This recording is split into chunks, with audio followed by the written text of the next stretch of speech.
Venom the last dance 25 अक्टूबर को ये film release हुई है, लेकिन इंडिया में ये फिल्म 24 अक्टूबर को ही रिलीज कर दी थी। शाम को कुछ शोज लगा दिए थे। मिक्स्ड रिव्यूज इस फिल्म को मिले हैं। ये फिल्म कैसी है, इसका रिव्यू जानना है तो मैं आपको डिस्क्रिप्शन में वीडियो का लिंक दे दूंगा, आप वहां पर रिव्यू देख सकते हैं। क्योंकि ये वीडियो रिव्यू वीडियो नहीं है, क्योंकि इसमें मैं आपको बताने वाला हूं ending explanation of venom the last dance. तो जिन्होंने भी वो मूवी अब तक नहीं देखी है तो प्लीज जाकर के मेरी हाथ जोड़ के विनती है वो देखो पहले, तभी इस वीडियो को लास्ट तक जरूर देखना, क्योंकि इसमें है ढेरों भर भर के स्पॉयलर्स। तो चलिए शुरू करते हैं वीडियो को।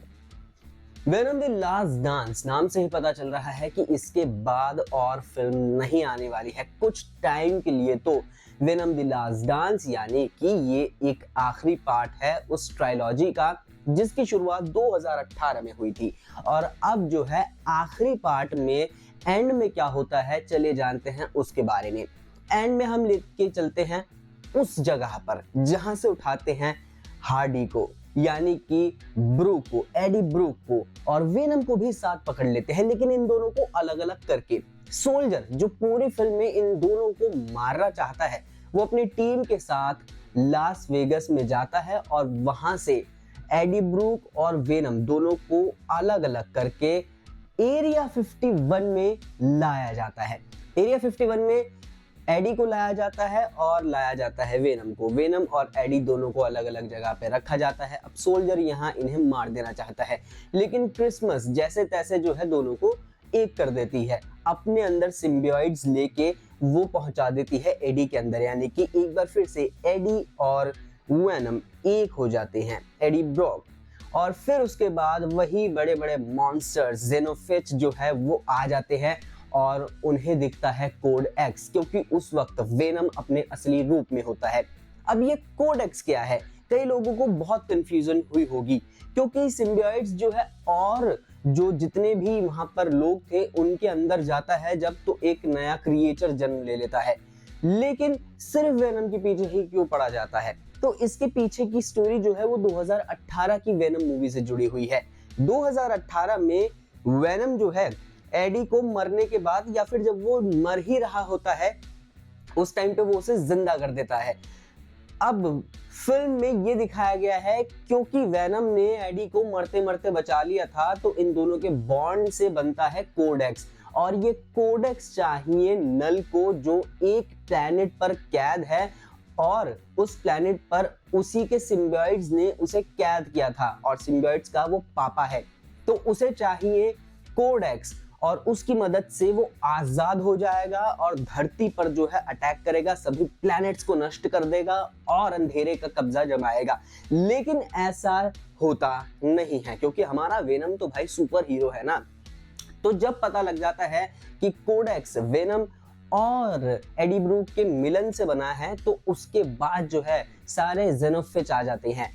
जब पता चलता है कि धरती पर कहां पर है तो एक एक करके बाकी सभी जेनोफिच को भेजता है नल, और सभी एक एक करके अटैक कर रहे होते हैं। उस वक्त जितने भी सिम्बियोइड्स थे उन सबको आजाद किया जाता है और वो ह्यूमन बॉडी में चले जाते हैं और उनसे एक नया क्रीचर बनता है वेनम जैसा ही, लेकिन अलग अलग कलर का। इस बार मल्टीपल कलर्स आपको देखने को मिलेंगे, सिर्फ काला रंग ही नहीं देखने को मिलेगा। तो उसके बाद सभी मिलजुल कर काम करते हैं, खूब सारा एक्शन देखने को मिलता है, बहुत सारी तोड़ फोड़ होती है। इस बीच जो है मार्टिन भी आ जाते हैं, वो वाले मार्टिन नहीं, साउथ वाले अंग्रेजों के भी मार्टिन होते हैं, जो बेफिजूल में ही सिर्फ एलियंस को देखने आए होते हैं, जिनका कोई काम भी नहीं होता, और उन्हें बचा लेता है अपना हीरो एडी ब्रूक और वेनम। और इन दोनों को साथ देखने के बाद बड़ा अच्छा लगता है यार। अब पता नहीं आगे क्या होगा, लेकिन लास्ट में जो है जब ये छिपकलियां, ये मकड़ियां, ये जो भी थी, ये कॉकरोच थे क्या थे, लेकिन जब इनको जेनोफिच को हराने में नाकामयाब रहते हैं सभी, क्योंकि एक एक करके सारे ही सिम्बियोइड्स मरते चले जाते हैं, फौजी भी कुछ नहीं कर पाता है। तो फिर उसके बाद जो है एडी ब्रूक और वेनम एक साथ मिलते हैं, सभी जेनोफिच को कैद किया जाता है और एडी ब्रूक के अंदर जो वेनम है वही अपने बॉडी को स्ट्रेच करता है और सभी को अपने जाल में पकड़ लेता है और फिर लास्ट में तेजाब अपने ऊपर डलवा के अपने आप को मरवा देता है। और वो तेजाब किसकी मदद से डाला जाता है? फौजी की मदद से। आपने मूवी की स्टार्टिंग में देखा होगा कि एरिया 51 को डिस्ट्रॉय किया जा रहा था और उस तेजाब में कई चीजों को डिस्ट्रॉय किया जा रहा था। बस उसी तेजाब के नीचे वेनम उन सभी जेनोफेज को लेकर खड़ा हो जाता है। उसके बाद सोल्जर की आंखें, जो उसका कंट्रोल है उस मशीन का, तेजाब फेंकने वाली का, वो बार बार उसमें अपनी आईज से कांटेक्ट करता है, तेजाब गिरता है, वेनम भी खत्म, जेनोफेज भी खत्म। लेकिन लास्ट में वेनम जो है वो एडी ब्रूक को बाहर फेंक देता है और उसको कहता है कि दोस्त, मैं तुम्हें कभी भूल नहीं सकता, तुम भी मुझे कभी मत भूलना। हाँ, इसमें एक और चीज देखने को मिलती है, जो डॉक्टर टेडी पेन थी वो भागती है बच के, क्योंकि उसको भेज दिया जाता है क्रिसमस के साथ।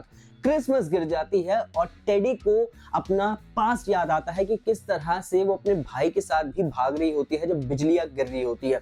उस वक्त उसका भाई मर जाता है, लेकिन इस बार वो ऐसा नहीं होने देती है। वो क्रिसमस को बचा लेती है। और वो कैसे? उसने चुराया होता है एक छोटा सा नन्हा सा सिम्बियोइड्स और उसको तोड़कर, एक ट्यूब में वो होता है, उसे तोड़कर वो बन जाती है एक नई क्रिएचर। और उसके बाद वो लाइट की स्पीड से भी ज्यादा तेज जाती है और बचा लेती है क्रिसमस को। अगर आप कॉमिक में जाएंगे तो ये जो कैरेक्टर मूवी में दिखाया गया है, इसका नाम दूसरा है कॉमिक में, और ये जो कैरेक्टर था उसका नाम मुझे याद नहीं आ रहा, लेकिन उसके पास वो शक्तियां नहीं थी जो मूवी वेनम में दिखाई है, बल्कि उसके पास कुछ ऐसी शक्तियां थी कि वो मुंह से एसिड फेंक सकती है। लेकिन यहाँ पर इसके हाथ में लाइट दिखा दी गई है, इसके हाथ में बहुत सारी शक्तियां दिखाई गई है। अब क्या ये बंदी करेगी नल का सामना, क्या होगा? या फिर हमें वो काला स्पाइडरमैन और वो जो मल्टीवर्स हमने देखा था ना, कि जब सेकंड पार्ट में जो है वेनम मल्टीवर्स के चक्कर लगा रहा होता है, और जो थर्ड मूवी के स्टार्टिंग का सीन आता है कि वेनम थक जाता है, एडी ब्रोक थक जाता है चक्कर लगा लगा के मल्टीवर्स के, और छोटा सा सिम्बियोइड्स रह जाता है, वो वहां पर भी रह जाता है जहां पर उसने चक्कर लगाया था। तो क्या अब वहीं से शुरुआत होगी एक नए यूनिवर्स की? क्या नल वहां पर आएगा? और जो पोस्ट क्रेडिट सीन था उसमें ये भी दिखाया जाता है कि नल तैयार है और नल कह रहा है कि अब मैं आ रहा हूं आपके प्लेनेट पर कब्जा करने और आपको तबाह करने, अंधेरे का राज होगा। वैसे नल कौन है और वो ऐसा क्यों कर रहा है, इस पर भी एक सेपरेट वीडियो बनाई जा सकती है। तो अगली वीडियो में बात करेंगे कि भाई नल कौन है, नल आया कैसे।